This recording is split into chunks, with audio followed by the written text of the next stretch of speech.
नमस्कार, मैं निरंजन कुमार, आप देख रहे हैं न्यूज लिंक। अभी मैं बिहार के सहरसा जिले के सौर बाजार अंचल अधिकारी के ऑफिस में हूं, जहां पर लोग बराबर ये शिकायत आता है कि रिश्वत लेके दाखिल खारिज कायम करते हैं। यहां के अंचलाधिकारी के बारे में कई ऐसे लोगों का कहना है कि गलत तरीके से दाखिल खारिज कायम करते हैं और जब वहां कोर्ट का भी ऑर्डर आता है उसका भी मान नहीं रखते हैं। यहाँ तक कि कुछ महिला मेरे साथ हैं जिनका कहना है DCLR के पास से मुझे ऑर्डर प्राप्त होने के बावजूद भी यहाँ के अंचलाधिकारी मेरे नाम का रसीद नहीं काट रहे हैं। ऐसे भ्रष्ट अंचलाधिकारी के ऊपर क्या कहना है आप लोगों को, आप लोग खुद बता सकते हैं। आइए पहले हम आपको इस महिला से बात करवाते हैं। पहले आप बताइए, आपका नाम क्या है? हमारा नाम हकरी देवी है सर। आपका क्या कहना क्या है? आपका रामपुर पंचायत के। आपका क्या शिकायत क्या है? हमार शिकायत यहाँ से 2015 में हमारे आदेश भले DCLR कोर्ट से। एक बेर 2006 में रसीद कटले, तब फिर अंचल अधिकारी पैसा के बल पर वही लोग का काट दलके। तब हम एलिए तो नकल निकालिए, अपील में गलिए। अपील में गलिए केकरो तिरी पंचायत के केस नंबर से कह दलके, लक्ष्मीनिया ग्राम से केकरो कह दलके, खपैती पंचायत के केकरो कह दलके, गांव के लेके हमर आपका दाखिल खारिज कायम हुआ या नहीं हुआ? हमर दाखिल खारिज कैम के अथी कह दलके, कैम भेल के दोबारा पैसा के बल पर दोसर के काट दलके। फिर हमरा झगड़ा आपका कायम हुआ था, उसके बावजूद भी फिर दूसरे को दाखिल खारिज कायम कर दिया। दूसरे के कह दलके हमरा खतियानी रसीद रहे जमीन। आपने सुना किस तरह सीओ यहाँ भ्रष्टाचार में विलीन होके एक पहले जिसका रसीद कटा हुआ था उसके बावजूद भी दूसरे के नाम से रसीद काट दिया जाता है। साफ कहना है कि जब हम सीओ साहब के चेकमिन में आते हैं दाखिल खारिज अपना कायम करने के लिए और उस आदेश के लिए, उसके बाद जो है विपक्षी पार्टी है सीओ साहब के केबिन में ही मुझे आके मारता है। आइए इनसे सुनते हैं क्या ये कर रही है। बोलिए, आपका क्या कहना है? हमें जब DCLR साहब के आदेश के ला के लिए अंचल में सीओ साहब के पास एलिए तो सीओ साहब के सामने में सीओ साहब हमरा कल के फटकार के भगवे ले। हमें कहलिए कि कानून सबके लिए बराबर है, हमको क्यों फटकारते हैं? हमको तो DCLR कोर्ट का आदेश है, ऑर्डर, हमको रसीद काटने को आदेश दिया जाए। तो हमें की करके ओने से पार्टी के बला ललके, दोसर अथी करके सीओ साहब पैसा लेकर सीओ एकदम रहे दमक दम में। हमरा कहे कि तू महिला है क्या जानती हो, भागिए यहाँ पर से। भसरी वाली भागिए गाड़ दे के। तब आपको गाली कौन दिया है? सीओ साहब गाली दल के रहे, श्रीनिवास गाली दल के तैया से हम भटकते छिए। अभी का सीओ के बारे में बताइए, अभी क्या अभी का सीओ साहब नहीं सुनता है। कोई भी सीओ आता है तो हमको बात को सुनते नहीं है, कोई भी नहीं हमको बात। आप सुन रहे हैं किस तरह ये गरीब महिला जो है दर बदर की ठोकर खा रही है, इनको इंसाफ नहीं मिल रहा है। आखिर माननीय मुख्यमंत्री जी हर जगह ये अपील करते हैं कि हम गरीबों का संरक्षण देते हैं और यहाँ गरीब जो है दर बदर की ठोकरें खा रही है। आखिर सीओ के ऊपर क्यों कार्रवाई नहीं होती है?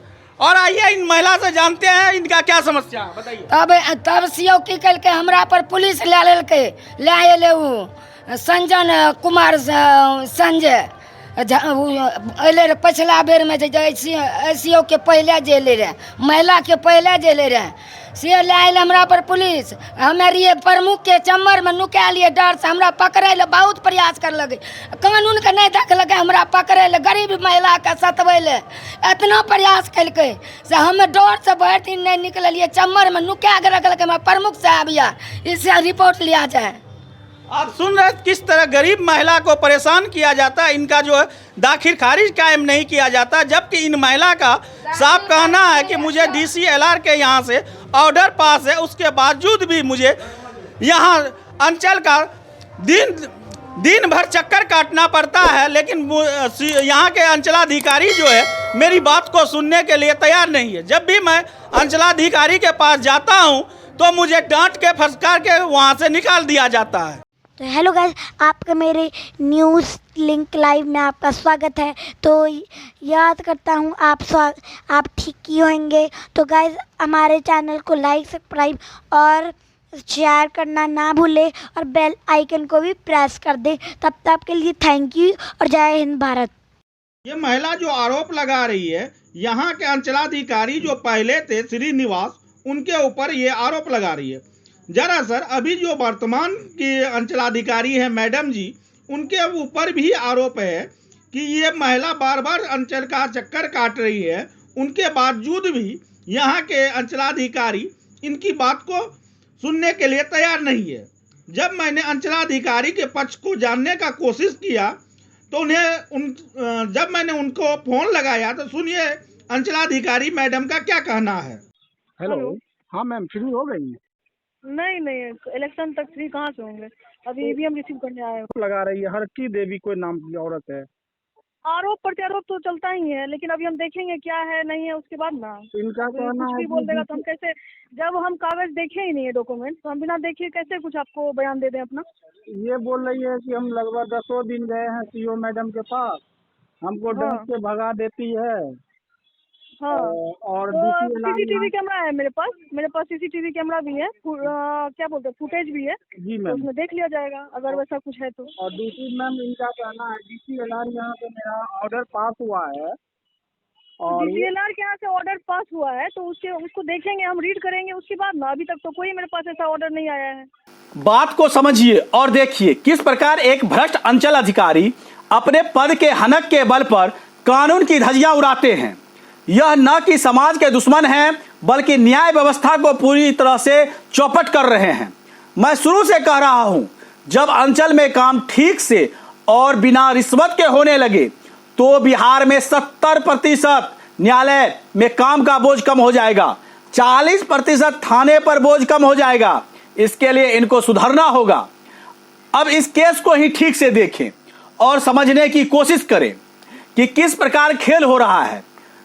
गांव बरसम निवासी हकरी देवी वर्ष 2015 में न्यायालय भूमि सुधार अपसमर्थता के पास एक शिकायत करती है।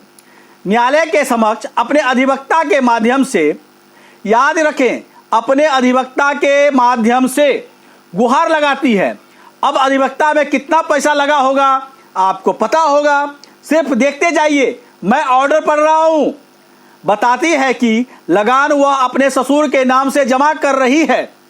अंचल अधिकारी की मिली भगत से जाली कागजात तैयार कर किसी व्यक्ति ने दाखिल खारिज करवा लिया। दाखिल खारिज के समय उनको कोई सूचना नहीं दी गई। जमीन पर कब्जा उनका है, इस जमीन पर उनको इंदिरा आवास अलॉट हुआ है। न्यायालय की ओर से इसकी जांच करवाई गई। जांच सौर बाजार के अंचल अधिकारी को सौंपी गई। हकरी देवी की शिकायत को सही पाया गया। न्यायालय के आदेश में यह कहा गया कि बिना स्थल की जांच करवाए ही उत्तरवादी के मेल में लेकर पक्षपातपूर्ण आदेश पारित कर दिया गया। इस आदेश को निरस्त किया जाता है। अब इस आदेश के शब्द को गौर से देखें और समझने का प्रयास करें। उत्तरवादी के मेल में लेकर पक्षपातपूर्ण आदेश पारित कर दिया गया। समय को भी ध्यान से देखें। आदेश अपील के 3 वर्ष बाद 2018 में पारित किया गया। अभी और देखते जाइए। आदेश के बाद भी जमीन पर दाखिल खारिज नहीं किया जाता है। कहा जाता है जब आदेश की कॉपी अंचल कार्यालय में आएगी, पढ़ेंगे, तब जाकर कुछ करेंगे। अब वह हकरी देवी बेचारी हकरी बन जाती है, इंतजार करती है इस सावन नहीं तो अगले भादों में आ ही जाएगी। 4 बरस बीत जाता है, कुछ पता नहीं चलता। हार कर न्यायालय के समक्ष एक शिकायत लगाती है कि अंचल कार्यालय को निर्देश दिया जाए। कोर्ट में भी कहां जल्द सुनवाई होती है। फिर एक शिकायत देती है। 23 मई 2023 को भूमि सुधार अपसमर्थता की ओर से एक पत्र जारी किया जाता है, जिसमें कहा जाता है कि आदेश का अनुपालन आपके उद्यतन नहीं किया गया, जो खेद का विषय है। इस पत्र में 2 माह के अंदर कार्रवाई करने को कहा गया है। चलो कम से कम खेद तो प्रकट किया गया यहां। अब आप समझिए, कहां 2015 और कहां 2023। इंसाफ के लिए अब भी ठोकर। मौज कौन कर रहा है? भ्रष्टाचार अधिकारी, जिसने बिना जांच कानून की धज्जियां उड़ाते हुए दाखिल खारिज गलत तरीके से कायम कर दिया। उसका बिगड़ा क्या? कुछ नहीं। एहसान कौन हो रहा है? वह गरीब महिला जिसका कसूर क्या था? कुछ नहीं। ऐसे सीईओ के ऊपर कानूनी कार्रवाई होनी चाहिए। हम सरकार से आग्रह करते हैं ऐसे सीईओ को तुरंत सस्पेंड करना चाहिए, उस पर कानूनी कार्रवाई करे और उनकी संपत्ति को सीज करे। जय हिंद।